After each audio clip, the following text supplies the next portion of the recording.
یہ میری خوش قسمتی کہ میں حضور کا امت ہوں. ساری زندگی اس کا شکریہ ادا کرتا رہوں تو حق شکر ادا نہ کروں. ہم حضور کی امتی، نبی انتظار کرتے رہے، نبی منتظر رہے.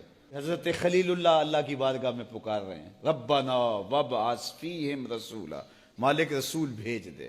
کوئی کہتا ہے لیسا بفظ ولا بغلظ، وہ ترشرو نہیں ہوگا، سخت مزاج نہیں ہوگا، ماتھے پہ شکنے لانے والا نہیں ہوگا، وہ پیار بانٹنے والا ہوگا. بس وہ آیا جا رہا ہے. حضرت عیسیٰ نے تو نام بھی بتا دیا نا، مبشرم برسول یاتی من بعد اسمہ احمد. لوگوں میں جا رہا ہوں، چلو نام بھی بتا دیتا ہوں، میرے بعد جو آنے والا اس کا نام احمد ہوگا. نبی انتظار کرتے رہے، 12 نبیوں نے انتظار کیا حضور کی امت میں ہونے کے لیے، تمنا کی. نستورہ راہب انتظار کرتا رہا، بحیرہ راہب انتظار کرتا رہا. شب ہجر کی سختیاں کوئی اس سے جا کے پوچھے، تیری راہ تکتے تکتے جسے صبح ہو گئی. زندگیاں گزار دی انہوں نے. سلمان فارسی کی کہانی سن لو. مجوسی کے بیٹے تھے، حق کی طلب میں نکلے، باپ نے گھر سے نکال دیا. ایک پادری کے پاس جا کے رکے، زندگی بھر اس کی نوکری کی. جب اس کا آخری وقت آیا، اس نے کہا میری تدفین کے بعد غموریا چلے جانا، وہاں کا پادری خدا رسیدہ ہے، تجھے اس سے کچھ مل جائے گا. کہتے میں وہاں سے غموریا آ گیا.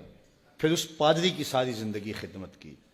جب وہ مرنے لگا تو اس نے کہا کوئی ایسا شخص نہیں ہے جس کے پاس اب میں تجھے بھیجوں، لیکن نبی آخر الزمان کے ظہور کے لمحے آ گئے ہیں. تو یہاں سے یثرب چلا جا، وہ اس نبی کی ہجرت گاہ ہوگی. تیری زندگی سنور جائے گی. تو نے بڑی محنت کی ہے، بڑی نوکری کی ہے میری. کہتے میں نے اس کو کہا کہیں ایسا نہ ہو میں دھوکہ کھا جو مجھے کوئی نشانی بتا دے. اس نے کہا 3 نشانیاں ہیں. ایک صدقہ نہیں لے گا، دوسرا ہدیہ رد نہیں کرے گا، تیسرا 2 کندھوں کے درمیان مہر نبوت ہو. کہتے ہیں میں نے اس کی تدفین کی. یثرب کی جانب جاتے ہوئے ایک قافلے میں شامل ہو گیا. انہوں نے مجھے پکڑ کے اپنا غلام بنا لیا، لیکن میرے پہ مہربانی یہ کی کہ مجھے بیچا جا کے مدینے میں. ایک یہودی نے مجھے خرید لیا. میں اس کے باغ میں گوڈی کرتا تھا، کام کرتا تھا، کھجوریں توڑتا تھا، لیکن میں انتظار میں تھا کہ کبھی وہ نبی آخر الزمان آئے تو مجھے دید ہو. کبھی عرش پر، کبھی فرش پر، کبھی ان کے در، کبھی در بدر. غم عاشقی تیرا شکریہ، میں کہاں کہاں سے گزر گیا.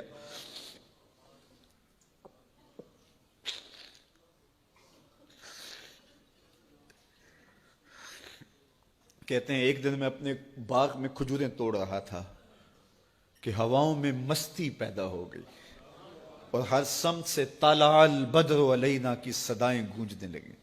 میں سمجھ گیا کہ وہ لمحے آ گئے. میں نے چھلانگ لگا دی اور دوڑ پڑا. میرے آقا نے سمجھا شاید غلام بھاگ گیا. اس نے دوڑ کے مجھے پکڑ لیا. میں نے اس کو کہا کہ میں نوکر تیرا ہی ہوں، لیکن دل نوکر کسی اور کا ہے. میں بھاگوں گا نہیں، مجھے جانے دے. میں کچھ کھجوریں لے گیا تھا صدقے کی نیت سے، جا کے حضور کو پیش کی. آقا کریم نے فرمایا ہم نبی صدقہ نہیں لیتے. کہتے ہیں نشانی ایک پوری ہو گئی. کہتے ہیں کہ میں کچھ دنوں کے بعد اور کھجوریں لے گیا اور میری نیت ہدیہ کی تھی. میں نے پیش کی، حضور نے قبول فرما لی.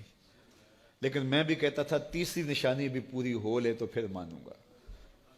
اور وہ کیا تھی؟ 2 کندھوں کے درمیان مہر نبوت.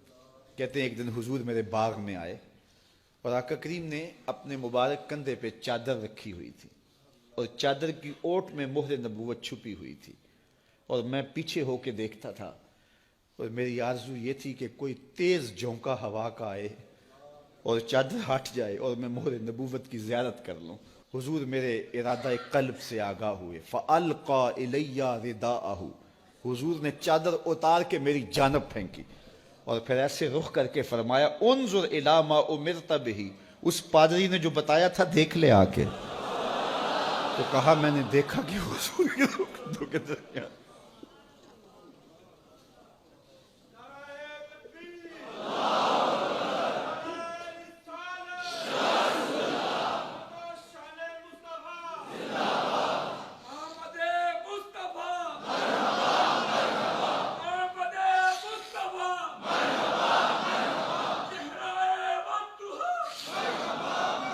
شب ہجر کی سختیاں کوئی اس سے جا کے پوچھے، تیری راہ تکتے تکتے جسے صبح ہو گئی.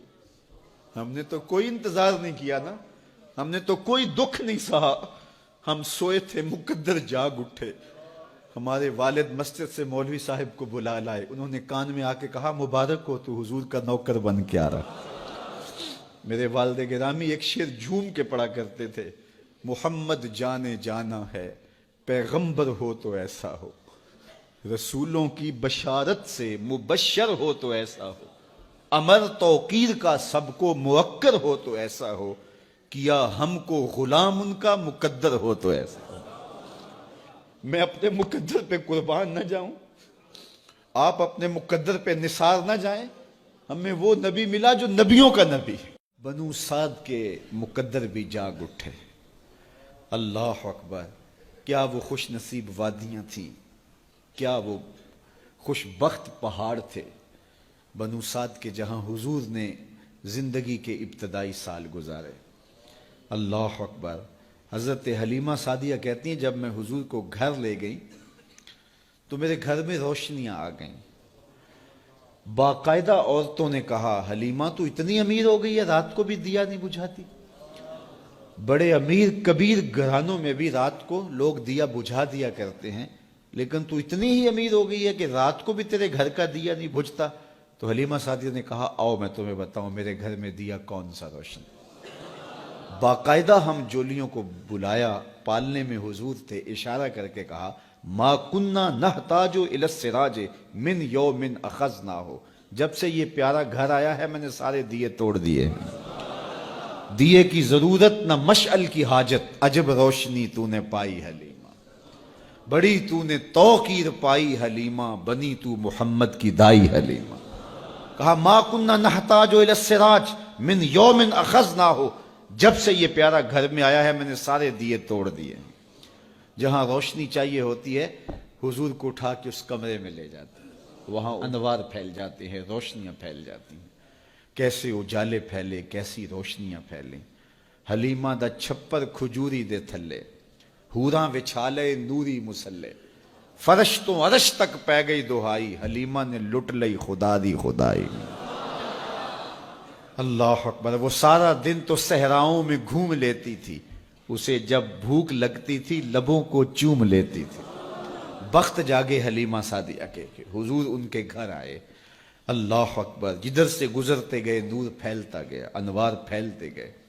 حضرت سیدہ طیبہ طاہرہ حضرت عائشہ سلام اللہ علیہا فرماتی ہیں کہ میں کچھ سی رہی تھی کہ میرے ہاتھ سے سوئی گر گئی. اب حضور کے گھر میں دیے میں جلانے کے لیے تیل بھی نہیں تھا, میں پریشان تھی, سوئی گر گئی. اتنے میں حضور تشریف لائے. حضور مسکرائے, کہتی ہے میں نے گمی ہوئی سوئی تلاش کر لی. اللہ اکبر. تو یہ روشنی تھی, یہ انوار تھے.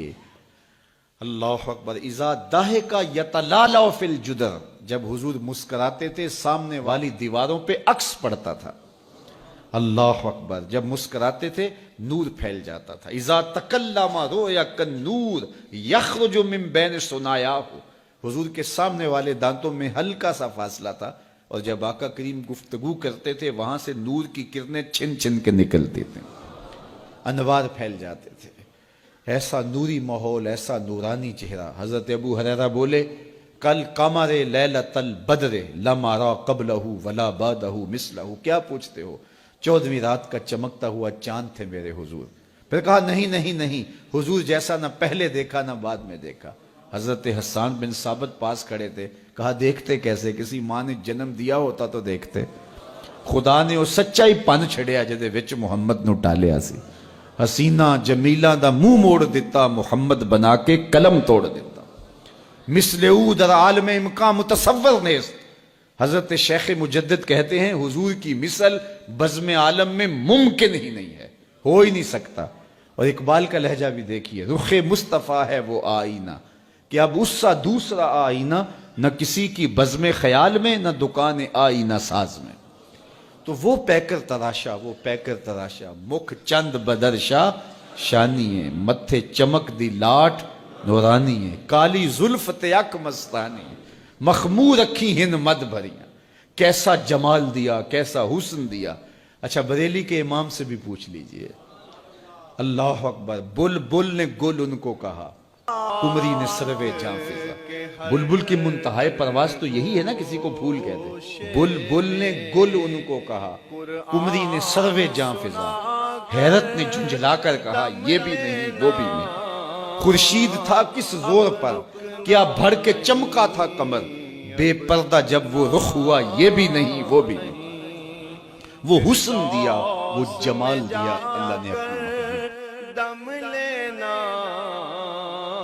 آفاق کے ہر ہر گوشے میں، قرآن سنا کر دم لینا، اب رکنا نہیں اب تھمنا نہیں۔